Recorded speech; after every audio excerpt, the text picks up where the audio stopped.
Imagine this real quickly for me. It's around winter break. You're getting ready to do what you need to do, but an assignment is due 2 weeks from today. You think everything's gonna be okay, but everything is okay. Up until you remember that you waited to the last minute to do your assignment. And as a result, you sit there wondering, biting nails, doing what you need to do, but you wake up at 6 a.m. to get it done. You think you're gonna do it, fall asleep. You try it again, guess what happens? Your friend invites you to lunch, you try it again, you fall asleep and watch Netflix. Try it once, nope, you go to a party. And then at the very last possible minute, you remember you got an assignment due. You grab 6 Red Bulls, 3 shots of energy, a lot of coffee, a giant water bottle, a bottle of Aleve, and teardrops just to get the one assignment done. And you make it. Just barely. You walk into school, you're strutting your strut, feeling yourself, you did your assignment that was gonna take you a week to do in one day. But you overhear a faculty advisor say to his friend, guess what? I guess I pushed back that assignment. I feel pretty good, because I think those students would have been overworked doing that much work in that short a point of time. Now, you think to yourself, why did you do that?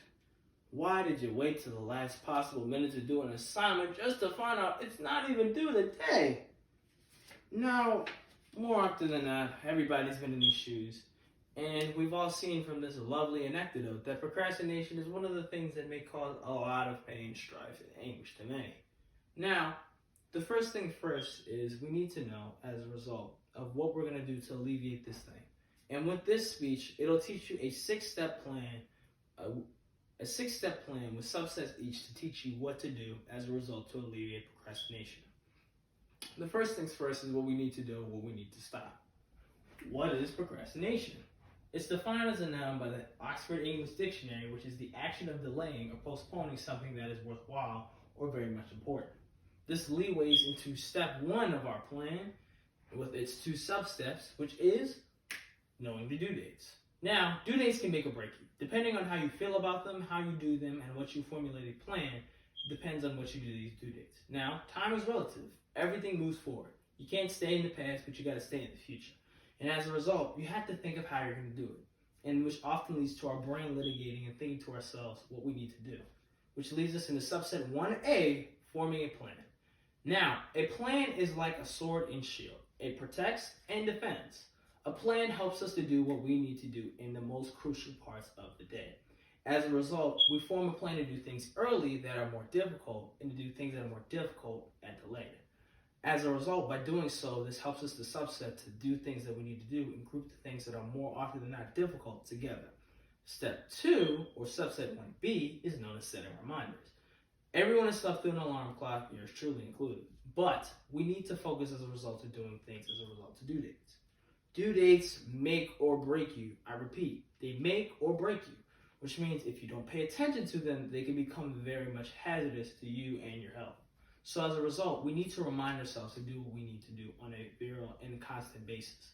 Always either posting a sticky note to what we need to do or setting an alarm of what we need to thus focus on. As a result, there's another issue that's kind of a big essence to procrastination.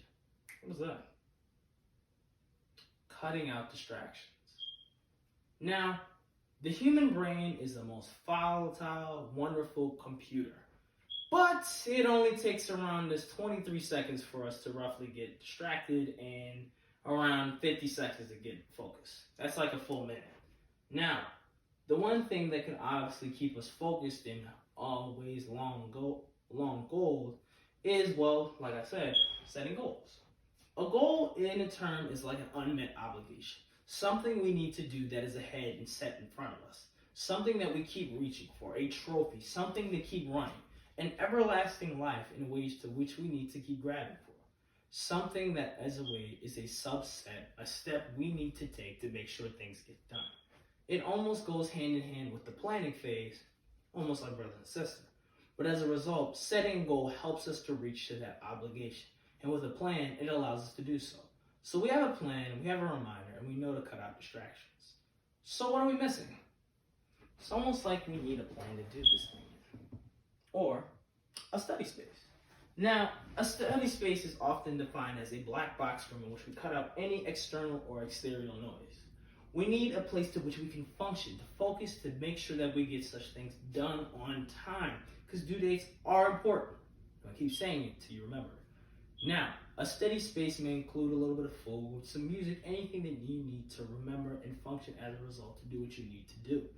Steady spaces are to make you uplift you and to make sure that you do your assignment. Please, by all means, stay off your devices if you need to put them in a little box or whatever, or get off of Netflix, because you know you're going to watch it. As a result, you need to focus on what is due in this space and space only. And as a result, it's meaning to make you focus on a headline, streamlined goal, almost like tunnel vision. Now, we got a space, we know what we need to do, but how are we going to cut up the task? Now, let's look at a little lovely demonstration by our lovely yellow friend, Homer Simpson, to tell us about what he does when he puts stuff That's over. a problem for future Homer. Man, I don't envy that guy.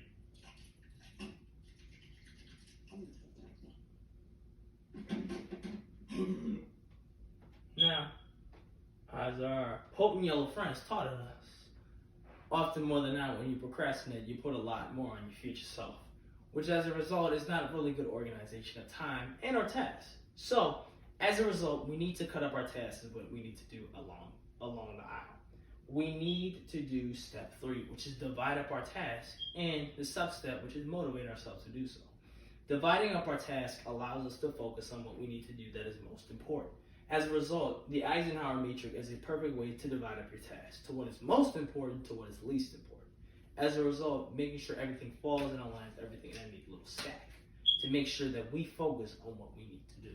Now, you can't really do anything of this if you're not motivated. And mental health is very much important. But as a result, we need to stay motivated and socially charged in what we need to do of our stuff. What is the task at hand and the task and goal at hand? We can't say this when we're half tired and half delirious, because more often than not, we need sleep, rest, and food to do so. So we need to be motivated, focused, and socially charged to do so. Often more than not, taking a break and maybe watching a little Netflix, just a little, just to make sure you get back on track. But I repeat, do not forget that due date. But to finally conclude everything up, we can finally see who is that lovely person, that anecdote. Hey, that's me. Yes, yours truly was a former procrastinator. But in conclusion, by following this 6-step plan of focusing on due dates, setting a plan, setting reminders, cutting out distraction, forming goals, creating a steady space, dividing tasks, and motivating yourself and charging your social batteries, it has made me a better person to focus on to what we need to do. And as a result, it helped me to formulate and do my goals to the best of my ability.